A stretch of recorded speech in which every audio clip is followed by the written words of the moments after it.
નમસ્કાર દર્શક મિત્રો અને તાલીમાર્થીઓ, અધ્યાપન મંદિર અંતર્ગત પ્રોફેસર ઋષિરાજસિંહ ચુડાસમા આપ સૌનું હાર્દિક સ્વાગત કરે છે. ગુરુણામ ગુરુ, ગુરુ પદ એ સમાજની અંદર મુખ્ય માનવામાં આવે છે. પ્રવર્તમાન સમાજમાં ગુરુ એટલે કે શિક્ષકો. આપ સમજી ગયા હશો, આપણે વાત કરીએ છીએ P3 ની. P3 ની અંદર મુખ્ય રીતે આપણે યુનિટ 3 ચાલુ કરેલું છે. યુનિટ 3 ની અંદર આપણે 3.1, 3.2 અને 3.3 એ કમ્પ્લીટ કરેલા છે. આજે 3.4 ની વાત કરવી છે. એકમ 3 એમાં 3.4. હવે આપણે મિત્રો જોઈએ તો એકમ 3 નું નામ જ છે અધ્યાપન અને શિક્ષકની ભૂમિકાઓ. અધ્યયન અધ્યાપન જે પ્રક્રિયા છે એમાં મુખ્ય રીતે શિક્ષક છે. આપણને સૌને ખ્યાલ છે કે શિક્ષક દ્વારા જ આ અધ્યાપન પ્રક્રિયા જે છે એ મૂળ રીતે ચાલે છે, જેને આપણે ગુરુ, શિક્ષક, માસ્તર કે ટીચરના નામે ઓળખીએ છીએ. આપણે પ્રકરણ 3 ના એકમ 3 ના અંત તરફ જઈએ તો 3.4 છેલ્લો પોઈન્ટ છે, જેનું નામ છે શિક્ષકની ભૂમિકા. હવે તાલીમાર્થીઓ, મુખ્ય રીતે તમે બધા ભાવિ શિક્ષકો સાથે આજે શિક્ષકની મૂળ જે ભૂમિકા છે એ કેવી હોઈ શકે, ભૂમિકા મુખ્ય કઈ છે, એનું મહત્વ શું, એ આજે ચર્ચા કરીએ. તો મુખ્ય રીતે શિક્ષકની ભૂમિકા આપણે પ્રસ્તાવનાની અંદર જોઈએ તો શિક્ષક એ સમાજનો એક પથદર્શક છે. સામાજિક પ્રાણીઓ અને સમાજના ભાવિનું ઘડતર કરનાર મુખ્ય આપણે નાવિક સ્વરૂપે શિક્ષક છે. એટલા માટે જ શિક્ષણનો જે વ્યવસાય છે એ સમાજના ઘડવૈયાનો વ્યવસાય છે. એટલા માટે તમે સૌ જ્યારે શિક્ષક બનવા જઈ રહ્યા છો ત્યારે યુનિવર્સિટીના અભ્યાસક્રમ અંતર્ગત 3.4 ની અંદર તમને તમારી એટલે કે શિક્ષકની ભૂમિકાઓ કઈ કઈ હોઈ શકે તે આપણે વિસ્તૃત ચર્ચા કરીએ છીએ. ખાસ કરી અને શિક્ષકની ભૂમિકા આપણે જો સમાજ જીવનની અંદર જોઈએ તો અલગ અલગ એક જે વ્યક્તિ છે તેની ભૂમિકાઓ અનેક છે. વ્યક્તિ એક છે પણ ભૂમિકાઓ ઘણી બધી છે. જેમ કે એક પુરુષ, તો પુરુષની ભૂમિકાઓ કેટલી બધી, તો કે કોઈકના દીકરા તરીકે, કોઈકના પતિ તરીકે, કોઈના પિતા તરીકે, એવી રીતે અલગ અલગ જે ભૂમિકાઓ છે તે વ્યક્તિ એક પરંતુ ભૂમિકાઓ અનેક. એ જ રીતે તાલીમાર્થીઓ, સમાજની અંદર વ્યક્તિ એક કયો, તો કે શિક્ષક, પરંતુ તેની ભૂમિકાઓ એની ઇર્દ ગિર્દ ઘણી બધી જોવા મળે છે. એટલા માટે ખાસ કરી અને શિક્ષકની ભૂમિકાઓ મુખ્ય છે. જે ભૂમિકાઓનું અને જવાબદારીઓનું વહન કરતા કરતા શિક્ષણનો જે વ્યવસાય છે એમાં આપણે સર્વશ્રેષ્ઠ કાર્ય આપવાનું છે. ભૂમિકાઓની આપણે વાત કરીએ તો અલગ અલગ સ્ટેપમાં આપણે પોઈન્ટ થ્રુ જોઈએ તો સૌથી પહેલો પોઈન્ટ છે શિક્ષક એક આદર્શ તરીકે. તાલીમાર્થીઓ, તમને સૌને ખ્યાલ છે, તેમ છતાં રિપીટ કરું છું, શિક્ષક એક આદર્શ તરીકે. હવે સૌથી પહેલા આપણે શબ્દનો અર્થ સમજીએ. આદર્શ એટલે ન ઇતિ, એના જેવું કોઈ નથી, એને આદર્શ કહેવામાં આવે છે. ન ભૂતો ન ભવિષ્યતિ, ભૂતકાળમાં, ભવિષ્યકાળમાં અને વર્તમાન કાળમાં એના જેવું કોઈ નથી, એને આદર્શ કહેવામાં આવે છે. ઉદાહરણ તરીકે આપણે જોઈએ તો ભારતના અને વિશ્વના આદર્શ શિક્ષક કોણ, તો કે ડોક્ટર સર્વપલ્લી રાધાકૃષ્ણન. એના જેવો બીજો જગમાં આપણે કહીએ જોટો ન જડે કોઈ, એ રીતે તેને આદર્શ કહેવામાં આવે છે. તો આદર્શ જે છે એ એક જ હોય. હા, તેની સાથે આપણે શ્રેષ્ઠ બોલીએ છીએ તો શ્રેષ્ઠની સંખ્યા અનેક હોય, પરંતુ આદર્શ એક જ હોય. તો શિક્ષક એક આદર્શ તરીકે પહેલી ભૂમિકા એ કે છે. એટલે સમાજની અંદર પોતાની શાળામાં અને પોતાના વિદ્યાર્થીઓની અંદર ખાસ કરી અને શિક્ષક જે છે એક આદર્શના સ્વરૂપમાં કાર્ય કરતો હોવો જોઈએ. એટલે તેની પહેલી ભૂમિકા એક આદર્શની છે. અલગ અલગ જે ઘણા બધા શિક્ષકો છે, બધા જ્ઞાન પીરસે છે, પરંતુ વિદ્યાર્થીઓના દિલો દિમાગમાં કોઈ એક શિક્ષક આદર્શ બની જાય છે. તો મિત્રો, તમારે સૌએ એવો શિક્ષક બનવાનું છે, એક આદર્શ શિક્ષક બનવાનું છે કે તમારા વિદ્યાર્થીઓ તમારા સિવાય કોઈનું પણ જ્ઞાન જે છે એ ચલાવી લે નહીં. કહેવાનો મતલબ એવો કે તમે તેના એવા ફ્રેન્ડ્સ અને ફિલોસોફર બનો. એને આદર્શ તરીકેની ભૂમિકા કહેવામાં આવે.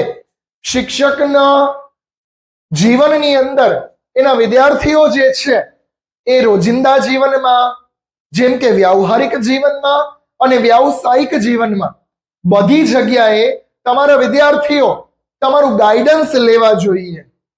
એને આદર્શની ભૂમિકા કહેવામાં આવે છે. આદર્શ તરીકે એમાં આપણે અલગ અલગ પોઈન્ટથી સમજીએ કે કયા કયા ટાઈપના આદર્શ આપણે બખૂબી નિભાવવાના છે. એઝ અ ટીચર એમાં પહેલો પોઈન્ટ, ઉત્તમ સામાજિક ગુણો પ્રદર્શિત કરવા. આપણે એઝ અ ટીચર, એક શિક્ષક તરીકે સામાજિક ગુણો પ્રદર્શિત કરવાના છે. નો ડાઉટ સમાજમાં અને આપણા વિદ્યાર્થીઓની સામે, કાર્યના સ્થળે અને સમાજની અંદર આપણે સમાજના જે આદર્શ ગુણો છે, ઉત્તમ ગુણો, એને પ્રદર્શિત કરવાના છે. એક્ઝામ્પલથી આપણે સમજીએ તો સમાજની અંદર ઘણા બધા ગુણ છે જેને આપણે સામાજિક પ્રાણી તરીકે સ્વીકાર્યા છે. ઉદાહરણ, સત્ય, અહિંસા, નાનાઓને પ્રેમ અને મોટાઓને માન. આ બધા સમાજના એક અલગ અલગ ગુણો છે. એ ગુણોનું વહન આપણે એઝ અ ટીચર કરવાનું છે અને એટલા માટે આપણે ઉત્તમ સામાજિક ગુણોનું એક પ્રકારે પ્રદર્શન કરવાનું છે આપણા વિદ્યાર્થીઓ સમક્ષ. એટલા માટે આપણા વિદ્યાર્થીઓ આપણને આદર્શ માને અને ભવિષ્યમાં આપણા જેવા બનવાની કોશિશ કરે.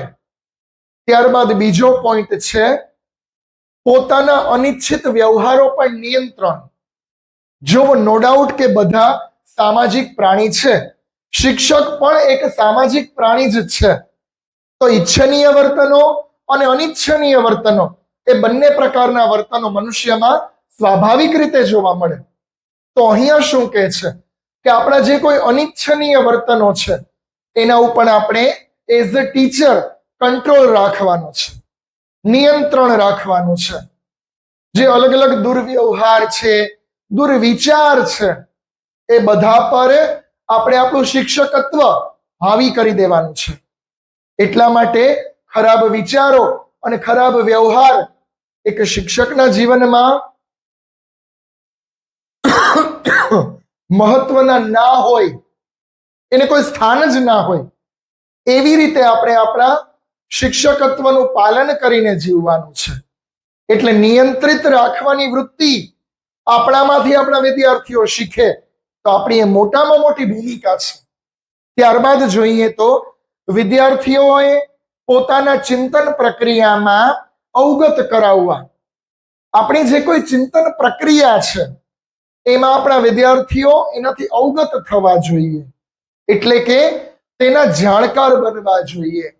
સતત ને સતત વ્યવસાય પ્રત્યે, વિદ્યાર્થીઓની એક વિકાસ પ્રત્યે જે શિક્ષકનો જીવ હોય મૂળમાં, તેને એ જ વિચાર આવ્યા કરે, એ જ ચિંતન કર્યા કરે. તો આપણા વિદ્યાર્થીઓ પણ અવગત હોવા જોઈએ કે મારા શિક્ષક પહેલા મારું હિત ઈચ્છશે, પછી પોતાનું, ત્યારે આદર્શ બની શકાય. એટલે મુખ્ય રીતે આપણે આપણા ચિંતનની અંદર, આપણા વિચારોની અંદર મુખ્ય વિચાર કયો, તો કે આપણો વિદ્યાર્થી પહેલા. એ વિચારને ધ્યાનમાં રાખી અને આપણે આપણી ભૂમિકાઓ નિભાવવાની છે. તો એ રીતે આપણે આદર્શ બની શકશું. ત્યારબાદ જોઈએ તો મૂલ્યોનું પોતાના આચરણ દ્વારા પ્રદર્શન. સમાજના જે કોઈ સામાજિક મૂલ્યો છે એ બધાનું આપણે આપણા આચરણ દ્વારા પ્રદર્શન કરવાનું છે. મૂલ્યોને વ્યવહારમાં મૂકી દેવાના. આપણો વ્યવહાર જોવે, આપણું વર્તન જોવે, એટલે વિદ્યાર્થીઓને અને સમાજને એવું થવું જોઈએ કે શિક્ષક આવું વર્તન કરે છે તો આપણે પણ આવું જ વર્તન કરવું જોઈએ. આપણા વર્તનથી પ્રેરાવવા જોઈએ. એટલે મૂલ્યોનું વહન કરતા એટલે આપણે શિક્ષક બનવાનું છે. અલગ અલગ જે કોઈ મૂલ્યો છે, જેમ કે સમાજની અંદર માનવતા, ધર્મ પ્રેમ, સહિષ્ણુતા, જીવ માત્રમાં દયા, પ્રેમ ભાવના, આ બધા જે મૂલ્યો છે એનું આપણે એઝ અ ટીચર વહન કરીને પ્રદર્શન કરવાનું છે. એટલે આપણા વિદ્યાર્થીઓ આપણામાંથી શીખે. તો મુખ્ય આ 4 પોઈન્ટ દ્વારા આપણે એમ કહી શકાય કે શિક્ષક જે છે એ સમાજમાં એક આદર્શની ભૂમિકા નિભાવતો હોવો જોઈએ. ભૂમિકાઓની અંદર આદર્શ બનવા માટે આ મુખ્ય 4 કડીરૂપ તમને પોઈન્ટ આપેલા છે કે આ રીતે જો તમે બિહેવિયર કરશો, વર્તન કરશો, તો તમારા વિદ્યાર્થીઓ તમને આદર્શ માનશે. ત્યારબાદ બીજો પોઈન્ટ જોઈએ તો શિક્ષક એક સમાજ સુધારક તરીકે. તાલીમાર્થીઓ સમાજ જે છે એને સુધારવાનું કામ એઝ અ ટીચર કરવાનું છે. આપણે યાદ કરીએ જ્યોતિબા ફૂલેને. સમાજની અંદર સુધારા લાવવા માટે આપણે અંગ્રેજના સમય દરમિયાન રાજા રામમોહન રાય અને જ્યોતિબા ફૂલે અને એમના ધર્મપત્ની સમાજને સુધારવાનું કામ કરતા હતા. શિક્ષક હતા, પરંતુ તેનો મૂળ વિચાર કયો? તો કે સમાજ સુધરે. તો આપણે પણ એઝ અ ટીચર આપણે જે સમાજમાંથી બિલોંગ કરીએ છીએ, જ્ઞાતિ, જાતિ, ધર્મ, કોમ, ભાષા, આ બધા વાદથી દૂર થઈ, પરે થઈ અને ભારતીય સમાજને સુધારવાનું કાર્ય આપણે એઝ અ ટીચર કરવાનું છે. તો આપણે સમાજ સુધારકની ભૂમિકા જે છે એ બખૂબી નિભાવી શકીએ. અલગ અલગ રીતે આપણે જે જગ્યાએ કાર્ય કરીએ છીએ, આપણા જે કોઈ વિદ્યાર્થીઓ છે એ જે દુર્વિચારો છે, ઉદાહરણ તરીકે અંધશ્રદ્ધા, એ બધા વિચારોથી પરે થાય અને પોતાનો અને પોતાના સમાજનો અને આખરે દેશનો વિકાસ કરે, એ આપણી એક ભૂમિકા છે. અલગ અલગ રીતે જેમ કે સહકારની ભૂમિકા, આપણે આપણા વિદ્યાર્થીઓ સાથે સહાનુભૂતિ અને સહકાર ભર્યા વચનો કહેવા જોઈએ. વર્તન પણ એવું, એટલે વિદ્યાર્થીઓ ખાસ કરી અને એવા આપણા મૂલ્યો અને આપણામાંથી એ સુધારાની ભાવના શીખે. ઘણી બધી વાર એવું થાય કે શિક્ષક વેલ એજ્યુકેટેડ જ મોટામાં મોટી અંધશ્રદ્ધાઓ અને એનો ભોગ બનેલા હોય, તો એના વિદ્યાર્થીઓ એની નીચે ટ્રેન થયેલા એ પણ એ ભૂલનો ભોગ બને છે. એટલે આપણે તટસ્થ રહી અને આ રીતે સમાજને સુધારતું જવાનું છે અને કાર્ય કરતું જવાનું છે. સુધારાની અંદર સમાજ સ્વતંત્ર બને જરૂરી છે, પરંતુ તાલીમાર્થીઓ સ્વચ્છંદી નહીં. આપણા વિદ્યાર્થીઓ પણ સ્વતંત્ર બનવા જોઈએ, સ્વચ્છંદી નહીં. એ સુધારની ભાવના આપણે એઝ અ ટીચર નિભાવવાની છે. ત્યારબાદનો પોઈન્ટ જોઈએ તો શિક્ષક એક મંત્રણા કરનાર મધ્યસ્થી તરીકે. શિક્ષકને મંત્રણા કરનાર કહી દીધો. મંત્રણા ઇન ધ સેન્સ કે ચર્ચા. જેમ કે કોઈ એવી બાબત છે, જેમ કે અન્યાય છે, તો અન્યાય સામે ન્યાયને પ્રદર્શિત કરવો, એવી ચર્ચા કરનાર એક મધ્યસ્થી તરીકેની ભૂમિકા શિક્ષકની છે. એટલે મુખ્ય રીતે શિક્ષકનું કામ એવા મધ્યસ્થી તરીકેનું હોવું જોઈએ. તટસ્થ રહેવાની વાત છે. ઇન ફ્યુચર એક્ઝામ્પલથી તમને સમજાવું, તમારા જ વિદ્યાર્થીઓ તમારી સામે કોઈ સમસ્યા લઈને આવે તો તમારે એક મધ્યસ્થી તરીકે રહી અને સમસ્યાનું સમાધાન શોધવાનું છે, તટસ્થ રહીને. એટલે મુખ્ય રીતે મંત્રણા કરનાર અને તટસ્થતાનો ભાવ એક શિક્ષકમાં જોવા મળતો હોવો જોઈએ. એ રીતે આપણે આપણી ભૂમિકા નિભાવવાની છે. ત્યારબાદનો પોઈન્ટ આપણે જોઈએ તો શિક્ષક એક સહ અધ્યયનકર્તા તરીકે. તાલીમાર્થીઓ, કેટલો સરસ શબ્દ છે, શિક્ષક એક સહ અધ્યયનકર્તા. સહ અધ્યયનકર્તા ઇન ધ સેન્સ કે શીખવતા શીખવતા શીખવું. આપણે નથી કહેતા કે અધ્યયન અધ્યાપન પ્રક્રિયા આજીવન ચાલતી પ્રક્રિયા છે. શિક્ષક બની ગયા પછી શીખવાનું પૂરું નથી થતું. ડેઈલી વર્કની અંદર તમે કંઈક ને કંઈક નવું શીખો છો. આપણે એમ કહીએ ને, અપડેટ વર્ઝન. એવી રીતે ટીચર પણ અપડેટ વર્ઝન હોવા જોઈએ. તો એ મુખ્ય ભૂમિકા છે. તમે તમારા વિદ્યાર્થીઓ સાથે ખભેથી ખભો મિલાવી અને જ્ઞાનની વાતો કરતા હોવા જોઈએ. LCD projector, PPT work, IT sector, એને આપણે શિક્ષણ જગતમાં સ્થાન આપ્યું છે. તો આપણે વિદ્યાર્થીઓનું જે માઇન્ડસેટ છે એ રીતે તેને અધ્યાપન કાર્ય કરાવવાનું છે. તો એવા શિક્ષકની ભૂમિકા મુખ્ય રીતે આપણે નિભાવવાની છે કે સહ અધ્યયનકાર. આપણે પણ શીખીએ છીએ ભણાવતા ભણાવતા. એ ભૂમિકા નિભાવી અને આપણે અધ્યાપન કાર્ય કરવાનું છે. ત્યાર પછીનો પોઈન્ટ છે શિક્ષક એક ચિંતનાત્મક કાર્યકર તરીકે. ચિંતનાત્મક કાર્યકર. આપણે યોગના આસનો છે, ધ્યાન, ચિંતન, મનન અને નિધિધ્યાસન. એ રીતે ચિંતન કરવું, વાગોડિયા કરવું. ઘરે રહીને પણ સતત ને સતત શિક્ષકના મનમાં તેના વિદ્યાર્થીઓ પ્રત્યે ચિંતન હોવું જોઈએ. કામ પ્રત્યે, વિદ્યાર્થીઓ પ્રત્યે અને પોતાના વ્યવસાય પ્રત્યે ચિંતનાત્મક સ્તર આપણા દિલો દિમાગમાં જોવા મળવું જોઈએ. તો એ ભૂમિકા આપણે નિભાવવાની છે કે આપણે ચિંતન કરવાનું છે, મનન કરવાનું છે. કયું? તો કે આપણા વિદ્યાર્થીઓ કેમ આગળ વધશે, એ આપણી મુખ્ય ભૂમિકા છે. એવો ચિંતનાત્મક વિચાર કરી અને આપણે અધ્યાપન કાર્ય કરવાનું છે. તેમાં મુખ્ય રીતે ચિંતન કયા કયા સ્ટેપમાં, તો આપણે અલગ અલગ વિભાગોથી જોઈએ તો અધ્યાપન પહેલા આપણે જે કોઈ અધ્યાપન કાર્ય કરાવવાનું છે એ અધ્યાપન કાર્ય કરાવતા પહેલા ચિંતન કરવાનું કે હું આ રીતે આ ટેકનિકનો ઉપયોગ કરી, પદ્ધતિને, પ્રયુક્તિઓનો ઉપયોગ કરીને જો ભણાવીશ તો વિદ્યાર્થીઓને આવડી જશે. એટલે પહેલાનું ચિંતન.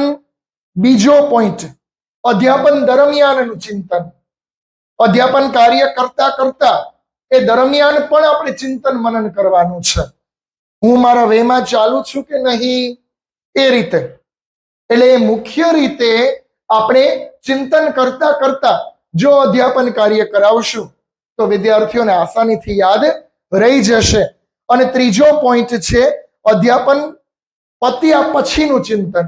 અધ્યાપન કાર્ય પતી ગયું, લેક્ચર લેવાઈ ગયો, એ પછીનું ચિંતન કે મેં મારું 100% આપ્યું કે નહીં, વિદ્યાર્થીઓને આવડ્યું હશે કે નહીં, એને કહેવાય અધ્યાપન પછીનું ચિંતન. તો એવી રીતે ચિંતનાત્મક અધ્યાપન કાર્ય આપણે એઝ અ ટીચર કરવાનું છે. ત્યાર પછીની ભૂમિકા છે શિક્ષક એક વર્ગખંડમાં સંશોધક તરીકે. આપણે આની પહેલા પણ વાત કરેલી છે. વર્ગખંડની અંદર આપણે એક સંશોધનકારીકાર છીએ, સંશોધન કરતા તરીકે. એટલા માટે જ આપણે બીએડ ની અંદર અને પીટીસીમાં ક્રિયાત્મક સંશોધન છે કે અલગ અલગ જે કોઈ સમસ્યાઓ છે વિદ્યાર્થીઓ પક્ષે એ આપણે એઝ અ ટીચર જાણી અને તેને વિદ્યાર્થીઓના હિતમાં તેનું સમાધાન કરવાનું આપણે ચિંતન કરીએ, આપણે વિચાર કરીએ. એટલે એક સંશોધનકાર તરીકે, સંશોધક તરીકેની ભૂમિકા પણ આપણે શિક્ષક તરીકે નિભાવવાની છે. અને એ રીતે આપણે અલગ અલગ કાર્ય કરવાના છે જેને કારણે વિદ્યાર્થીઓનો વિકાસ થાય અને અધ્યાપન કાર્ય સરળ બને. તો શિક્ષકોની ભૂમિકા એમાં આપણે મુખ્ય 7 પોઈન્ટ જોયા. એની અંદર પેટા પોઈન્ટ પણ છે કે શિક્ષકોની ભૂમિકા મુખ્ય આ 7 રીતની હોવી જોઈએ સમાજની અંદર, તો જ એ શ્રેષ્ઠ શિક્ષક બનવાને પાત્ર છે. તો તાલીમાર્થીઓ 3.4 અહીંયા પૂરું થાય છે. તમને કંઈ પણ ન સમજાય તો આપ મને કમેન્ટ દ્વારા જણાવી શકો છો. અને આવા જ વિડીયો જોવા માટે મારી ચેનલને લાઈક અને સબસ્ક્રાઇબ અવશ્ય કરજો. ત્યાં સુધી સૌનો આભાર. Thank you.